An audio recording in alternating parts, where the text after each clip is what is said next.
Automatic Works, Ariel Mechanic. Ayan, magbibigay lang tayo ng konting tips, payo para doon sa mga nagdi-DIY. Alright? Plastic na yan. Ano ba nangyari dito? Mukhang tigalbong tayo dito. Nako. Yan. Mula sa pagmimekaniko ko, ngayon ako nakakita ng ganito. Alright? Ayan, good morning. May Kia Picanto tayo dito. Araw ng Martes. Wala siyang fault code. Nag-scan na tayo, walang fault code. Ngayon, nagiging problema dito, pag mga paahon na siya, doon siya nagkakaroon ng problema. Lalo na kung puno, paakyat, parang naglulo power. Wala siyang, walang puwersa. Ngayon, pag once na nasapatag siya, maganda ang takbo niya. Ngayon, nung hindi lumabas yung fault code, tinignan natin yung throttle body niya, napakadumi na rin. Napakadumi na rin, tapos ang sakla pa dito, nakita na rin natin yung spark plug niya. Grabe. Yan. Ito yung spark plug niya. Kung titingnan natin, talagang ang layo na ng agwat. Yan. Yan muna ang i-initial natin. Okay. Ito na. Nalabas namin. Yun. Kung mapapansin natin, durog. Durog itong ano mo, spark plug, pambihira. Yung dulo. Yan. Tapos ipapasok mo. Ayan, napapasok ko. Tapos ganun mo, nalabas. O yun, grabe talaga, laki. Laki ng pagkasira nito. Ganun din to. Kumbaga, ang tumino is dalawa lang. Pero itong dalawa, pag iganon mo, ayun, tingnan mo. O. Pag ipasok mo, o. Pasok mo, wala na. Grabe. Yan, man sir, simple lang ang sira. Pero kung hindi ka talaga nagpapapaimis, nagpapa-maintenance, talagang ganito mangyari. Either na dito, either sa coil, o pwede siyang mangyari din sa ECU. Alright. Ngayon, kailangan talaga mag-updated yung PMS natin. Kasi ang sabi ng may-ari is gumaganon-ganon na yung andar. Tumatakbo, gumaganon-ganon. Jumi-jerk siya, jumi-jerk ng halos matagal ang jerk niya. Lalo na mga paahon. Alright. Ayan na mga boss, linilinis na ni Boss Patrick. Ayan, kasi sasabay na natin, kumbaga ito na yung pinaka-tune up niya. You know, ngayon lang din nalinis. Ngayon ang mangyayari dyan, tataas na yung minor niyan. Bago na yung linis yung ano. You know, grabe yung kapal. Pati yung pinaka-dila-dila niya, yun. Talagang pati doon sa loob. Tingnan natin after natin malinis. Ito na mga boss, napakalinis na. Napakalinis na. Alright, kabitan natin. Yan, naka-symbol na natin.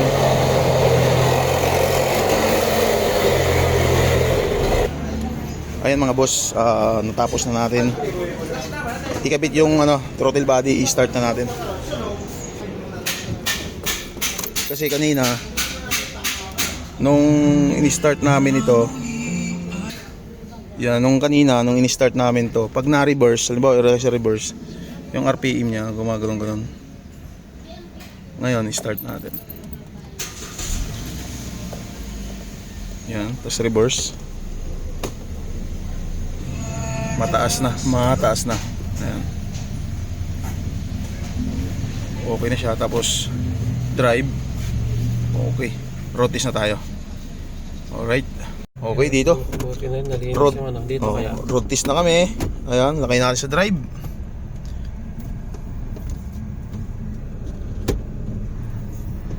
Okay.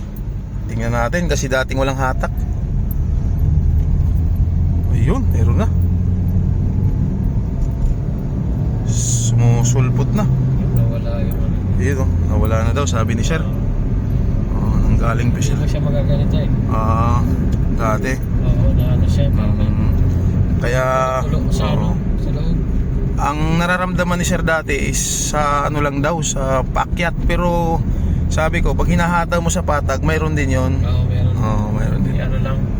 Napapansin ko rin siya kasi hindi mo pansinin kasi patag eh.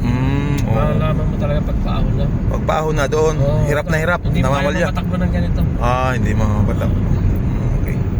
Ito ay nag-rotis na tayo. Eh, sa tingin ko ngayon, easy lang sa kanya yung ET, kph, yan o. Ayun o. Oh, ha? Balik na yung takbo niya. Yun o, nagpo 4,000 RPM na. Alright. Ngayon, ang gagawin natin dito is tatabi tayo. Tapos, i-start natin. Papatayin muna sabay i-start. Yan, dito tayo. Okay. Patay muna aircon. Patay makina.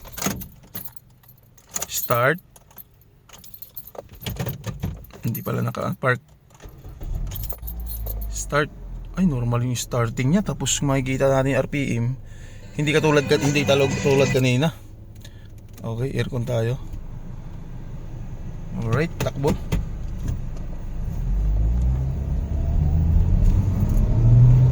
Ayun, oh. Okay. Positive na. Positive na, nawala yung sakit. Pwede na kami bumalik galing pagka-road test. Okay, ito ay Kia Picanto 2016 sir? 17? 16. 2016. Okay. Namamalya. Ano lang to, kinulang po ng PMS. Kaya sa may mga sasakyan dyan na tulad dito. Okay. Wag natin pabayaan yung PPMS kasi yan ang pinaka number 1. Imbis budget meal lang, napunta tayo sa kumbaga sabi nga nila ATM na. Okay. Thank you so much. Ito na. Matagal na po siyang may problema sa oil seal pero hindi po napapagawa pa. Isasabay na natin dahil ang purpose natin dito is sige, tanggalin mo na yan. Ang purpose kasi natin dito is yung transmission lang. Kasi yung transmission natin is yun yung nakaldag sa reverse. Pero nakita natin ang problema is mayroon pa palang dagdag. Ayan, oil seal. Yan, yung oil seal na to. Oh, nako. Maliit lang pero tuyong-tuyo na. Alright.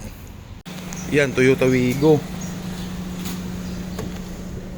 Ang problema ng Toyota Wigo na to is nakaldag pagdating sa reverse. Grabe, hindi mapigilan to Ang tagal pumasok, ayun.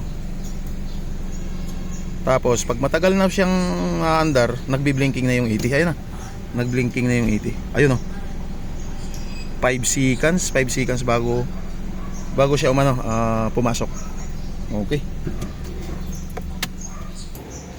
Ayun mga boss, hindi na kinaya sa maintenance kasi lang din ito, kalalabas lang din ng filter at saka ATF, kasi change oil lang din, sunog talaga siya.